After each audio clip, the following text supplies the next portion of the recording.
কাৰাগাৰত সামিউলক দেখি উচুপি উঠিল নন্দিনী।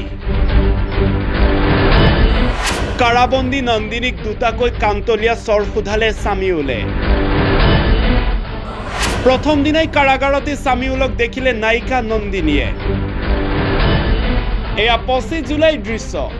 এইদৰে ৰকেটৰ গতিত গাড়ী চলাই প্ৰাণ কাঢ়িছিল সামিউল হকৰ।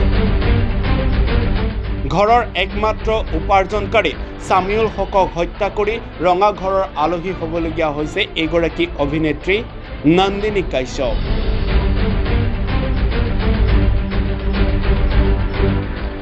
কেন্দ্ৰীয় কাৰাগাৰৰ অতিথি হোৱা নন্দিনী কাশ্যপে কাৰাগাৰতে দেখিলে সামিউল হকক।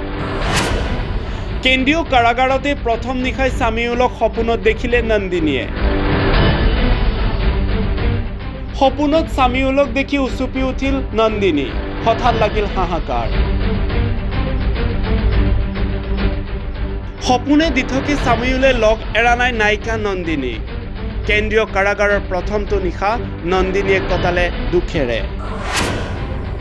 কাৰাগাৰৰ মহিলা চেলৰ 1 নং কোঠাত মাটিতে শুলে নন্দিনীয়ে। 22 জনী কয়দীৰ সৈতে একেলগে সময় অতিবাহিত কৰিছে নন্দিনীয়ে। মলাই পনী খাই ভাল পোৱা নন্দিনীয়ে খাইছে কাৰাগাৰৰ ৰুটি চব্জি। আনফালে নিশা হ'লে সামিউলৰ ভূতে খেদিছে নন্দিনীক। আনফালে মলাই পনীৰ খাই ভাল পোৱা নন্দিনীয়ে এতিয়া খাইছে জেলৰ চব্জি ৰুটি। ইফালে অভিনেত্ৰী তথা নায়িকা নন্দিনীৰ সৈতে আছে সংগীতা দত্ত, জাহ্নৱী শইকীয়া।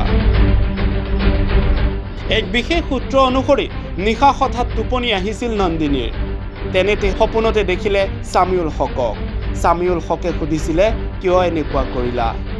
তাৰ পাছতেই কাণতলীয়া চৰ সামিউলৰ। সেই সপোন দেখি হঠাৎ উচুপি উঠিল অভিনেত্ৰী Nandini Kashyap.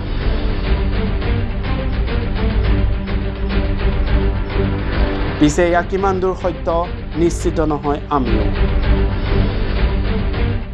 News desk report, reporter any.